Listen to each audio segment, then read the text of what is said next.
ওই আল্লাহর গোলাম 2 ফোঁটা চোখের পানি পড়লে আপনার অন্তিম জীবনের একটা গুনাহ বেহেতে সব গুনাহ মাফ হয়ে যাবে। আবু বকর ডাক দিয়ে বলে, ইয়া রাসূলুল্লাহ, হুজুর আপনার কি আমার উরুতে কষ্ট হয়? রাসূল আমার ডাক দিয়ে বলে, আবু বকর রে, উরুতে আমি শান্তি পাই না, উরুতে আমি শান্তি পাই না, আমার প্রচন্ড মাথা ব্যথা। রাসূলের কাপ ফুলে গেছে, রক্তগুলো দরদর করে আসতেছে। খেয়াল করবেন, আমার আপনার যদি নবীর জন্য নয়, নবীর জন্য নয়। বন্ধুরা আমার, মায়েরা, কেন আমল করবেন না, কেন আমল করবেন না?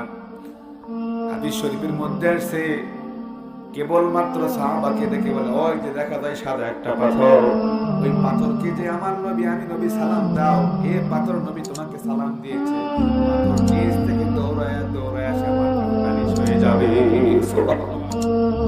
সত্য পাথর, সত্য পাথর